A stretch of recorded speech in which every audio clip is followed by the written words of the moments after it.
జ్ఞానయోగం వ్యాసపీఠం బహువేదశాస్త్రం బోధామృతహిత శ్రీమన్నారాయణం శివగౌరీ సంభాషిత సకల పురాణం అష్టాక్షరి పంచాక్షరి మంత్రావరణం అఖిల దేవతా సంస్తుతి పారాయణం జయ మంగళకరమీ ప్రవచన శ్రవణం అనుదినము శుభము సుఖము జీవన గమనం దేవరాగం జ్ఞానయోగం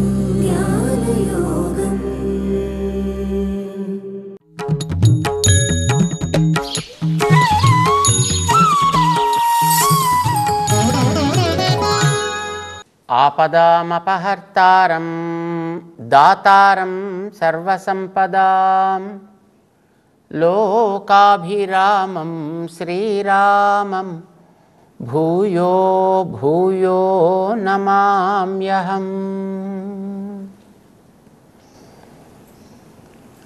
జై శ్రీమన్నారాయణ. ప్రియ భగవద్బంధులారా, తెలుగులో ఒక నానుడి, స్థానబలిమి కాని తన బలము కాదయా అని వేమన గారి సూక్తి. మనం ఉండేటటువంటి చోటు మన మీద తన ప్రభావాన్ని ఎప్పుడు చూపిస్తూ ఉంటుంది. కనుక ఏ చోట మనం ఉండాలి, ఆ చోటుని ఏ రకంగా సంస్కరించుకోవాలి, మనం కోరుకునేటటువంటి లక్ష్యానికి తగ్గట్టుగా అది సహకరించేటట్లుగా ఎట్లా తయారు చేసుకోవాలి అనే విషయాన్ని మనం ఎప్పుడు కూడా గమనించాల్సిన అవసరం ఉంది. శ్రీకృష్ణుడు భగవద్గీత 6వ అధ్యాయంలో 11వ శ్లోకం దగ్గర నుంచి మనం చేసేటటువంటి సాధనకి అనుకూలంగా మనం ఉండే చోటుని చక్కదిద్దుకోవాలి అనే విషయాన్ని శుచౌదేశే ప్రతిష్టాప్య స్థిరం ఆసనం ఆత్మనః నాత్యుచ్ఛ్రితం నాతి నీచం చేలాజిన కుశోత్తరం.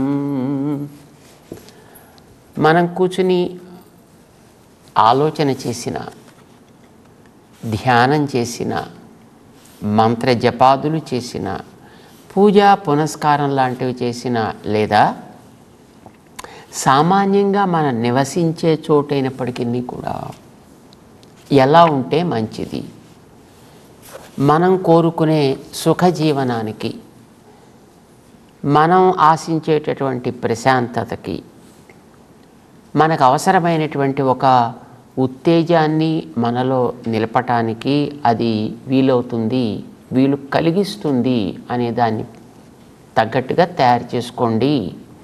ఇది కృష్ణుడు ఉపదేశం చేస్తున్నాడు. విశేషించి అర్జునుడికి తాను ఆచరించేటటువంటి కర్మాచరణకి, అది ఆత్మదర్శనానికి సాధనంగా ఉపయోగపడే విధంగా ఎట్లా ఆ స్థానాన్ని దిద్దుకోవాలి అనే విషయాన్ని ఆయన ఉపదేశం చేస్తున్నాడు. ఉండేటటువంటి చోటు మన మీద ఎప్పుడూ ప్రభావం చూపిస్తుంది అని ఈ మధ్యకాలంలో మన వాళ్ళు ఇళ్ళు గట్రా నిర్మాణం చేసుకునేటప్పుడు వాస్తు దీని మీద చాలా రకాలైనటువంటి ఆలోచనలు ఉన్నాయి, మార్గదర్శనం ఉంది, రకరకాల పుస్తకాలు ఉన్నాయి, ఎంతోమంది పండితులు ఉన్నారు. వాస్తు అంటే మనం ఉండేటటువంటి స్థానాన్ని మన సంకల్పాలని వృద్ధి చేసేటట్లుగా, సఫలం చేసేటట్లుగా, ఆనందాన్ని ఇచ్చేటట్లుగా ఎట్లా మనం తయారు చేసుకోవాలి. ద్వారం ఎటు పెట్టాలి, కిటికీలు ఎటు పెట్టాలి, వంట ఎటు వండాలి, తిండి ఎక్కడ తినాలి, నిద్ర ఎక్కడ పోవాలి, కాలకృత్యాలు ఎక్కడ తీర్చుకోవాలి, ఆరామాలు ఎటు ఉండాలి, ఇలాంటివన్నీ కూడా మన చుట్టూ ఉండేటటువంటి భౌగోళిక స్థితిని గమనించి దానికి విరుద్ధం కాకుండా మనకి ఇబ్బందికరం కాకుండా తయారు చేసుకునేటటువంటి విధానం ఒక ప్రాక్టికల్ థియరీ అన్నమాట. వాస్తు అనేటటువంటిది దాని గురించి చెప్తారు. కృష్ణుడు చెప్పేటటువంటి నువ్వు ఉండే చోటుని సవరించుకోవయా అని చెప్పడానికి అది కూడా మనకు ఒక ఆధారమే. అసలు మామూలుగా మనం ప్రయాణం చేసే చోటు కూడా సరైంది కాకపోతే అది కూడా తన ప్రభావం మన మీద చూపిస్తుందండి. అందుకోసం మనం యాత్రలు చేసేటప్పుడు కూడా మన వాళ్ళు ఏ రోజు ఎటు యాత్ర చేయొచ్చు, ఏ కాలగతి చూసుకుని మనం యాత్రలు చేస్తే మంచిది, తూర్పు వైపు వెళ్ళాలంటే ఏ సమయాల్లో, దక్షిణం వైపు యాత్ర అయితే, పశ్చిమం వైపు యాత్ర అయితే, ఉత్తరం వైపు యాత్ర అయితే ఏ సమయాల్లో చేస్తే బాగుంటుంది, అలా చేస్తే అది మనకి మార్గ మధ్యంలో ఏమైనా ఇబ్బందులు ఉన్నప్పటికీ కూడా వాటి ప్రభావం మన మీద పడకుండా ఉండేటట్లుగా, మనం అనుకున్నటువంటి కార్యాన్ని సాధించగలిగేటట్లుగా అవి ఎట్లా సహకరిస్తాయి, లేదా మిగతా వాటిని ఎట్లా మనకి అనుకూలంగా ఉంచుకోవాలి, అలా ఉన్న సమయాన్ని మనం సెలెక్ట్ చేసుకోవాలి. ఏదో మన వాళ్ళు చెప్తుంటారు నపూర్వేశని సోమేచ అంటుంటారు. అంటే తూర్పు దిక్కుకి వెళ్ళాలంటే శనివారం కానీ సోమవారం కానీ ప్రయాణం చేయకుండా అయి అంటుంటారు. అలాగే ఏడు ఉత్తరం వైపు ఏ రోజుల్లో వెళ్ళకూడదు, ఏ రోజుల్లో వెడితే మంచిది, దక్షిణం వైపు ఏ రోజులు వెళ్ళకూడదు, ఏ రోజులు వెడితే మంచిది, ఏ రోజు వెళ్ళకూడదో చెప్పారు, ఏ రోజుల్లో వెడితే మంచిదో చెప్పారు. ఇవి కాకుండా ఒకవేళ మనం వెళ్ళాల్సి వస్తే మిగతా అదర్ ఫ్యాక్టర్స్ని చూసుకుని ఆయా ప్రాంతాల్లోకి ప్రయాణం చేస్తే మనం ప్రయాణం చేసే మార్గం మనకి సుగమంగా ఉంటుంది. మనకి రామాయణాన్ని గురించి రామాయణం అంటే వాల్మీకంలో మనకు కనిపించదు, కానీ దాని గురించి ఒక సన్నివేశం చెప్తుంటారండి. అదేంటంటే వనవాసానికి బయలుదేరారు. సరే, సుమారుగా 10 సంవత్సరాల పాటు ఋష్యాశ్రమాలన్నీ తిరుగుతూ గడిపారు సీతారామ లక్ష్మణులు. సరే, తర్వాత ఇంక పంచవటి దగ్గరికి వెడితే మంచిది అని వాళ్ళకి సూచన చేసిన దానిని పురస్కరించుకొని సరే ఇంకా పంచవటిని వెతుక్కుంటూ బయలుదేరదాము అని వాళ్ళు యాత్ర ఆరంభం చేశారు. అంటే అప్పటికి సుమారుగా 10 సంవత్సరాల కాలం దాటిపోయిందనమాట. ఇంకా ఉన్నది ఒక 3.5 సంవత్సరాల కాలం ఉంది. సరే, పంచవటి కొంచెం దూరంలో ఉంది. వీళ్ళు బయలుదేరి వెడుతున్నారు. ముందు రాముడు నడుస్తున్నాడు, సీత మధ్యే సుమధ్యమ, పృష్ఠతస్తు ధనుష్పాణి లక్ష్మణ అనుజగామ హా అని వాల్మీకి తన గ్రంథంలో చాలా ఆశ్చర్యాన్ని వెలుగుచ్చుతాడు. వాళ్ళు నడిచేటప్పుడు ఎట్లా నడిచి వెళ్ళారు అంటే ముందు రాముడు నడిచేవాట, మధ్యలో సీతమ్మని, వెనకాతల లక్ష్మణస్వామి ఉండేవారనమాట. ఎందుకంటే ఆవిడికి సంరక్షణ కలిగించడం కోసం దారి ఎట్లా ఉంటుందో జాగ్రత్తగా సవరించడం కోసం ముందు ఒక ఆయన, సరే వెనకాతల ఏ ఇబ్బంది కలగకుండా ఏ ప్రమాదాలు రాకుండా చూసుకోవడం కోసం వెనకాతల వైపు మరొక ఆయన. వీళ్ళు యాత్ర సాగిస్తూ ఉండేవారు, యాత్ర చేస్తున్నారు. ఒక చోటుకు వచ్చేటప్పటికి ఒక ఆశ్చర్యకరమైన సంఘటన జరిగింది. సాధారణంగా వనానికి బయలుదేరేటప్పుడు రాముడి దగ్గర వస్త్రాలు అవి ఏం లేవు. ఎందుకంటే వాళ్ళ అమ్మగారు కైకమ్మ గారు ఒక 4 జతలు నార వస్త్రాలు తెచ్చి ఇగో ఇవి నీకోసం అని చెప్పింది. పట్టు వస్త్రాలు లాంటివి కానీ మిగతా ఆభరణాలు, కిరీటాలు ఇవేం ఉండడానికి వీలు లేదు. ఆయన కేవలం ఆ నార వస్త్రాలతో మాత్రమే ఉండాలి అని అలాగే ఆదేశించింది. అలాగే ఆయన ఉన్నాడు. సరే, ఆయన అలా ఉన్నాడు కనుక తమ్ముడు కూడా అలానే ఉన్నాడు. సీతమ్మకు కూడా అట్లానే కట్టుకోవాలని కైక పట్టుకొచ్చింది. సీతమ్మ పాపం దాన్ని అసలు ఎప్పుడు ఇలాంటి వస్త్రాలు చూడనే లేదా ఆవిడ జీవితంలో. కనుక అది కట్టుకోవాలి అనగానే పాపం తీసి ఇలాలో చూస్తోంది, అయ్యో ఇది ఎట్లాగ దీన్ని కట్టుకోవడం ఏమిటబ్బా అన్నట్టుగా. ఆ సన్నివేశం చూసేటప్పటికీ అక్కడ ఉండేటటువంటి జనాలందరూ కూడా పాపం గొల్లుమని ఏడ్చారు. వాళ్ళు, ఎక్కడ సీత, ఏమిటి గతి అని అంటాను. సరే ఇది చూడగానే పాపం దశరథుడికి ఏం బుద్ధి పుట్టిందో, హే కైక, నీవు కోరింది రాముడు ఒక్కడి కోసం మాత్రమే, కనుక నువ్వు మిగతా వాళ్ళ మీద ఏ రకమైన నిర్బంధం పెట్టడానికి వీల్లేదు. అంచేత సీతమ్మ చక్కగా తనకు కావలసిన వస్త్రాలతోటి, ఆభరణాలతోటి, మిగతా వాటితోటి తనకు ఏవే కావాలని అనుకుంటుందో వాటన్నిటితోటి ఆవిడ వెళ్ళొచ్చును. ఆవిడకి ఏ రూల్ రెగ్యులేషన్ ఆవిడకి వర్తించదు. అంచేత దాని గురించి నువ్వే మాట్లాడడానికి వీల్లేదు, ఖబర్దార్. గట్టిగా ఈ మాట అనగలిగాడు కనీసం.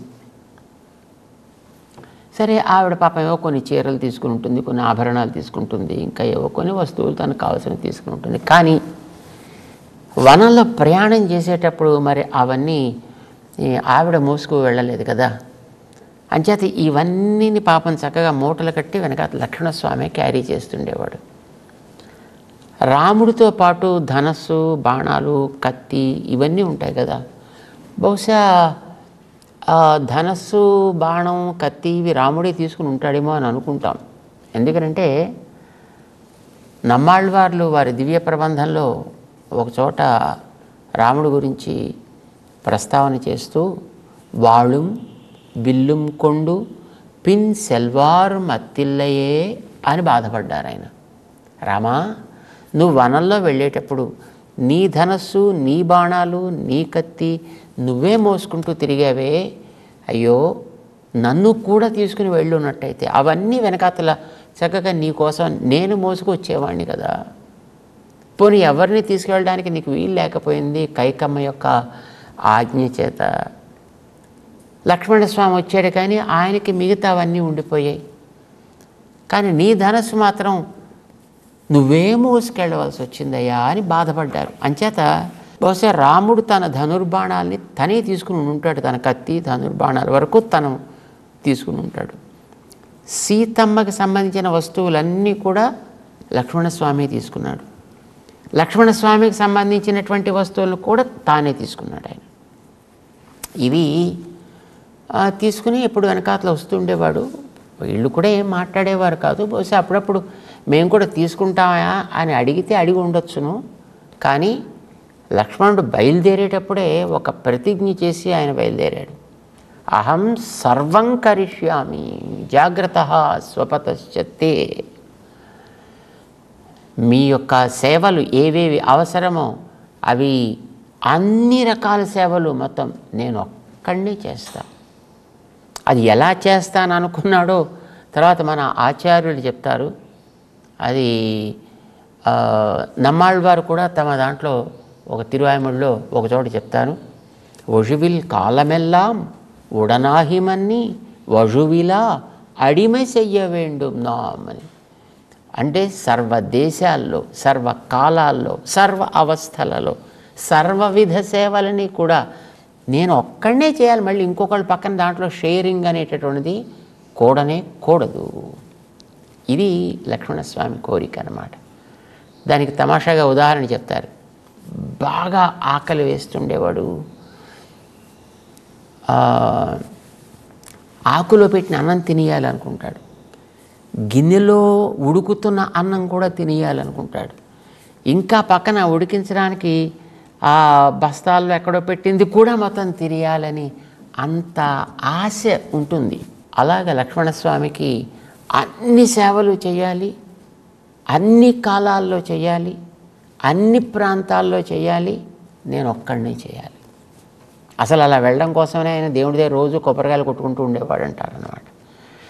అందులో నా చేసే సేవ కూడా మళ్ళీ రాముడు ఒక్కడికే కాదు, అమ్మవారితో కలిసి ఉండేటటువంటి రామచంద్రుడికి. భవాన్స్తు సహవైదేహ్యా గిరిసానుషురంస్యతే. అమ్మవారితో పాటు కలిసి నీవు కొండ చర్యల్లో సంచరిస్తూ ఉంటే, విహరిస్తూ ఉంటే అప్పుడు మీకు అవసరమైనటువంటి సేవలు అన్నీ నేను చేసుకో అలా అనుకుని వెళ్ళాడు ఆయన. కనుక పాపం అన్నీ ఈయనే మోసుకున్నాడు. సరే, ఏదైనప్పటికీ కూడా ఇవన్నీ తీసుకుని వెనకాల లక్ష్మణస్వామి సాగుతుండేవాడు. మధ్యలో సీతమ్మ, ముందు రాముడు వెడుతున్నారు. మధ్యాహ్నం సమయం అయింది సుమారుగాను. హఠాత్తుగా లక్ష్మణస్వామి తన చేతిలో ఉండే మూటలన్నీ అక్కడ కింద పారేసి, ఇన్ని నేనే మోయాలి, కనీసం అరే నువ్వు ఇన్ని మోస్తున్నావు కొన్ని మేము కూడా తీసుకుంటాం అని కూడా అనుబుద్ధి అవ్వట్లేదు మీకు? ఎంతకాలం మోయాలి? ఇప్పటికి 10 ఏళ్ళని చెప్పి 10 ఏళ్ల పైనుంచి మోస్తున్నాను నేను. ఇలా అనేటప్పటికీ సీతమ్మ వారికి అయితే షాక్, రామచంద్రుడికి నవ్వు వస్తుంది. కానీ మరి నవ్వితే బాగుండదు, అసలే కోపంలో ఉన్నాడే. అలాంటప్పుడు నవ్వితే అది మరింత ఇబ్బంది అయిపోతుంది. అంచేత పాపం నవ్వు వస్తున్నప్పటికీ కూడా కొంచెం తమాయించుకుని, పర్వాలేదు నాన్న, సరే అలాగే సర్లే అలాగేలే, సర్లే నువ్వేం బాధపడకు, సరే పోనీ నా మూటలు నేను తీసుకుంటానులే, పోనీ నీ మూటలు కూడా అవసరమైతే నేనే తీసుకుంటానులే అంటే పాపం సీతమ్మ కూడా సరే వద్దులే బాబు, నా మూటలు నేను కూడా తీసుకుంటాను లేవా అని పాపం ఆవిడ మూట ఆవిడ తీసుకుంది. రాముడు పాప అన్ని మూటలు తీసుకుందాం అనుకున్నాడు. కానీ లక్ష్మణుడు మరీ అంత బొత్తిగా జ్ఞానం లేనివాడు కాడు కనుక, నీ మూటలు నువ్వు తీసుకుంటే చాలు, నా మూటలు కూడా నువ్వేం మొయ్యక్కర్లేదు, ఎవడి మూటలు వాడు మోసుకోవచ్చు కదా.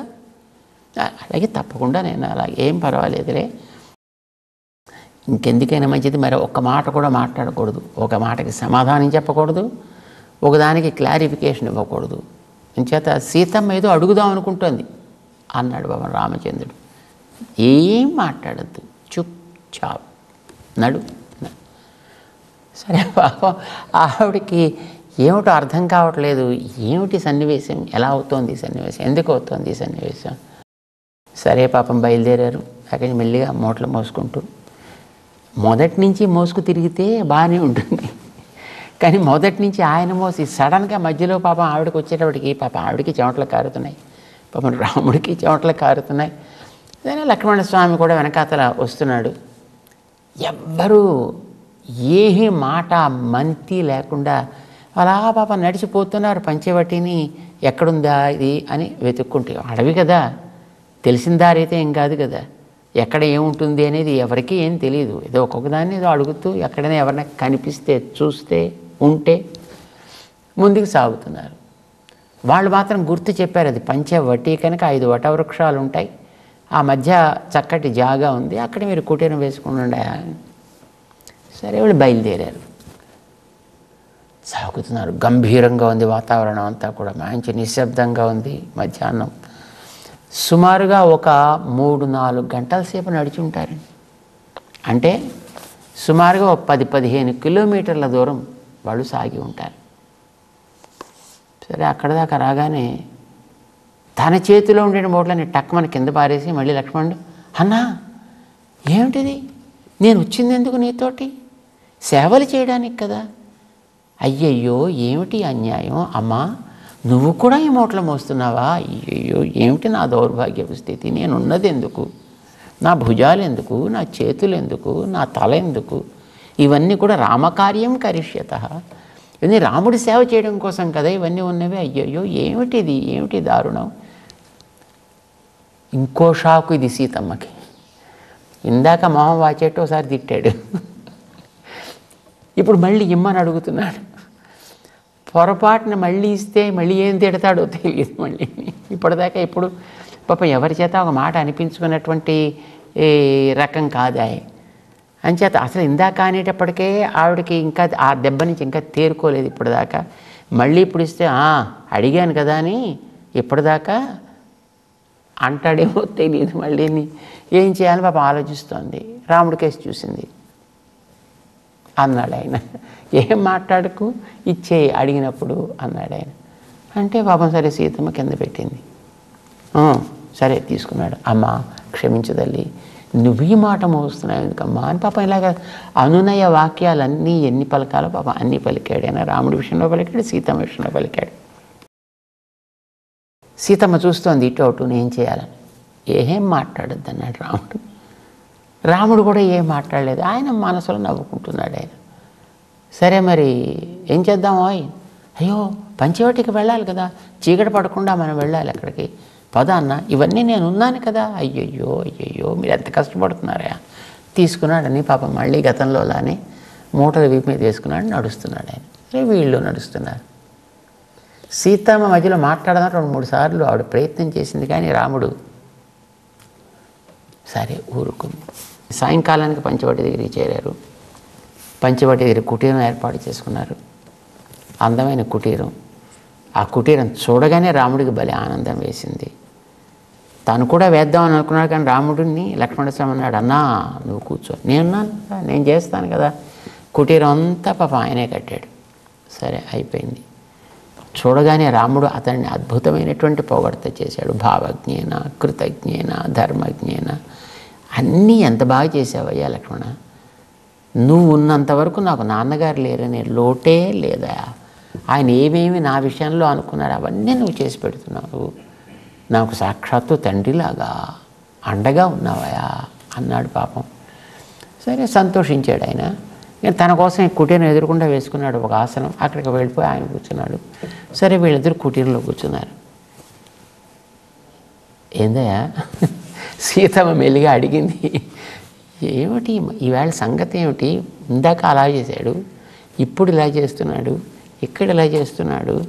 నువ్వు చూస్తే ఏం మాట్లాడవు, చూస్తేనేమో ఇప్పుడు ఆయన బ్రహ్మాండంగా అద్భుతంగా చక్కగా నిర్మాణం అయితే బాగా చేశాడు, చక్కగా నువ్వు ఆయన ప్రశంసించావు, చాలా బాగుంది. అసలు ఏమిటి నాకు అర్థం కావట్లేదు ఈ పరిస్థితి అందట. అంటే రాముడు నవ్వి, సీత మనం ఈవేళ వచ్చినటువంటి జాగా చూసావా, ఈ జాగా అద్భుతమైనటువంటి స్థానం ఇది. ఏదైనా ఒక స్థానాన్ని ఇది నాది అని ఎవడైనా అభిమానించాడు అంటే వాడి యొక్క ప్రభావం ఆ జాగా మీద ఉంటుంది. ఈవేళ మనం ప్రయాణం చేసిన జాగా చూసావా, ఇది రావణాసురుడి చెల్లెలు శూర్పణఖ అని ఆవిడ ఉంది. ఆవిడకి పుట్టింటి వాళ్ళు ఇచ్చిన కట్నం అది. అంచేత మనం ఆ జాగాలోంచి నడిచొచ్చామనిలాగా. ఆ జాగాలోకి అడుగు పెట్టగానే లక్ష్మణస్వామికి దాని ప్రభావం ఆయన మీద చూపించింది. దాంతో నేను ఒకళ్ళకి సేవ చేయడం ఏమిటి అని అనిపించింది ఆయన. ఎందుకంటే శూర్పణఖ స్వైర సంచారిణి. ఆవిడకి వెనకాతల ముందు ఏ రకమైనటువంటి అడ్డు ఆపు లేదు. అలాంటి ఆవిడ అభిమానానికి నోచుకున్న స్థానంలోకి మనం అడుగుపెట్టాం. చిన్నపిల్లవాడు కదా, అతని మీద పడింది. దాంతో ఆయన కూడా అలాగే ప్రవర్తించాడు. నేను చేయడం ఏమిటి, తీసుకోండి మీరు తీసుకోండి, మీరు తీసుకోండి. మళ్ళీ ఆ జాగా ఆవిడ యొక్క పుట్టింటి ఆస్తి ఎంత ఉందో అంత మేర మనం దాటగానే మళ్ళీ ఆ ప్రభావం ఆయన మించి పోయింది. మళ్ళీ మనస్సు గతంలో ఉండేటట్లుగానే మళ్ళీ ప్రవర్తించింది. కనుక తను సేవ చేద్దాం అనుకున్నది ఏదో మళ్ళీ తను చేయడం ప్రారంభించాడు. ఆ జాగా యొక్క ప్రభావం అది, ఆ స్థానం యొక్క ప్రభావం అది, చోటుకుండేటటువంటి ప్రభావం అది. అందుకే మనం ఉండేటటువంటి చోట్లు ఎలాంటివి అనేది మనకి తెలియదు. మనకి దానికి పైన చక్కగా నీట్గా ఫ్లోరింగ్ చేసుంటే అబ్బా చాలా మంచిది అని అనుకుంటాం. లేదు చక్కగా మంచి లాన్స్ గీన్స్ పెరుగుంటే ఓహో చాలా గొప్పది అనుకుంటాం. లేదు అక్కడ తోటలు పువ్వులు కనిపిస్తే ఓహో చాలా మంచిది కాబోలు అని అనుకుంటాం. కానీ ఆ స్థానం అలా కావటానికి దానికి కింద ఏముంది, ఏ రకమైనటువంటి పొరల మీద అది తయారైంది, కాక అది ఎవరి ఆధీనంలో ఉంది, ఏ రకమైనటువంటి ప్రభావానికి లోనయ్యింది అనేది మనకి తెలియదు.